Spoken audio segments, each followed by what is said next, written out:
Market conditions remaining bullish in this bull market, having a good solid confirmation day yesterday as well on S&P 500. Futures are up about 0.5% again this morning, entering up into this supply block, this resistance area, these all-time highs on S&P 500. We'll see if those end up getting tested and we get a breakout, or if we get a rejection at those levels.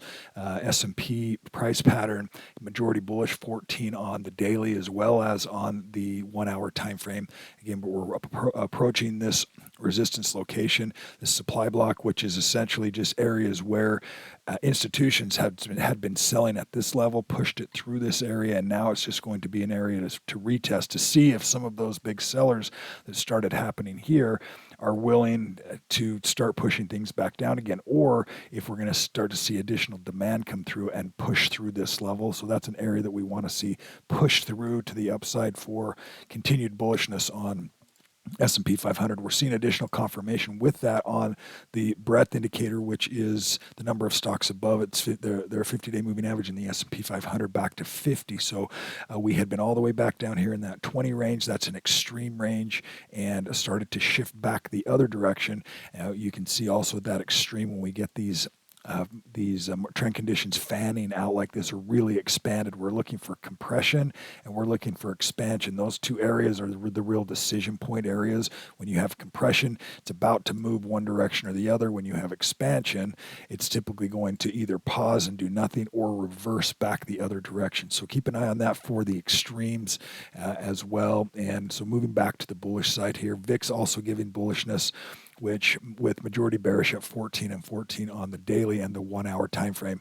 Again, the VIX is opposite of the market, meaning that the VIX is going down, that's typically bullish for stocks. If VIX is going higher, that's typically bearish for stocks. So in this case, we also have VIX confirming bullishness for S&P 500. Take a look at the short end of the yield curve, SHY.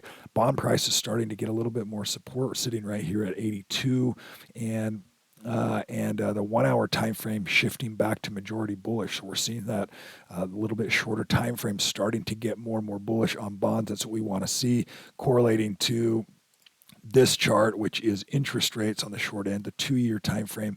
We want to see that starting to drop it down. It's currently at 4.72, and the long end of the curve, the 20-year bond moving out here as well, or expanding down, and now getting some support, starting to move back up. You can barely see that little green bar starting to happen, but that is also starting to show up here on the 1 hour time frame, starting to see that expansion trend starting to stabilize and shift. So, and again, that should be the exact opposite on this chart here. We're seeing interest rates starting to weaken and come back down again. Markets should continue to like that for interest rates. If we jump over to the Dow, majority bullish on Dow, good solid move, a good solid trend shift happening here as well on that 1 hour time frame for the Dow Jones Industrial Average. Triple Qs, which is the NASDAQ 100, also majority bullish on the daily and the 1 hour time frame. Solid trend developing there.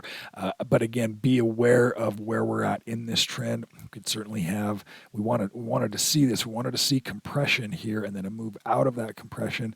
We don't always get it, entirely compressed. That's typically a pretty major market shift that happens, 2 or 3 years. But along the way, when we're getting compression in these uptrends, we want to see that happen, and continuation of that, where we have, these longer term trends which haven't even budged, giving us a good indication of continued uptrend.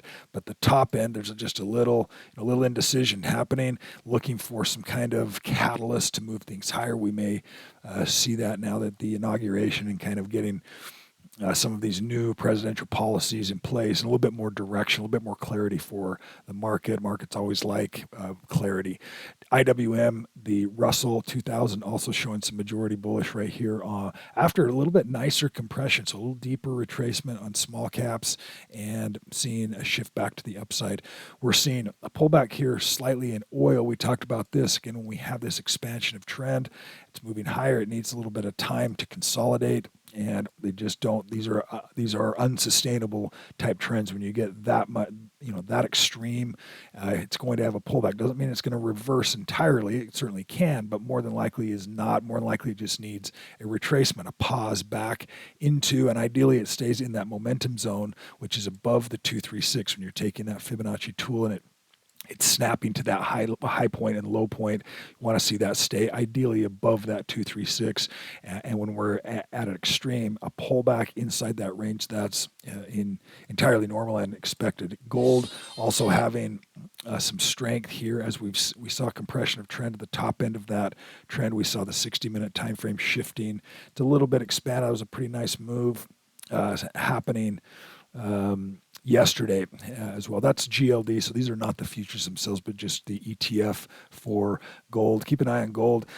Keep an eye on silver. Silver, if you're looking to accumulate any silver, this is a really interesting time to be able to consider that, because you have trend compression, you have a bottoming of trend, and it's starting to cross over where you're getting majority bullish, and could see a continuation on silver as well as gold. Some interesting patterns there for you to consider. Also, let's jump over and look at some stocks. Some really nice setups in our new buy scan. If you don't have the filter settings, you can go into our Discord server, which is in the link is in the footer of the videos, and get access to that so that you've got these as well. A couple to consider. We really saw a big move yesterday in a lot of the aerospace and defense stocks, the satellite and launching stocks. Really big moves here in Redwire. That's up 50%.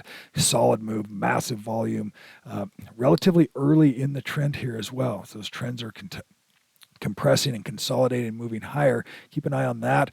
That's a pretty big move, but that much volume coming into a stock like that, certainly you're getting some interest there. CLPT is the other stock. There's actually a bunch of really nice names in that new buy list today, and CLPT, nice confirmation bar, big volume in what we're looking for on those price patterns. Continuation of that trend with a solid move. A couple others in there as well. Rocket Labs, we've seen these names really working nicely. Also, nice looking pattern, confirmation bar in that sector. And we saw LUNR, which is they actually make lunar module landers, and with the discussion of landing on the moon and exploration of space and Mars with the inaugurational discussion yesterday, we saw a big move in those names. Also, a couple stocks for you to consider, market conditions as well. That'll do it for today's update. Everyone have a fantastic day today.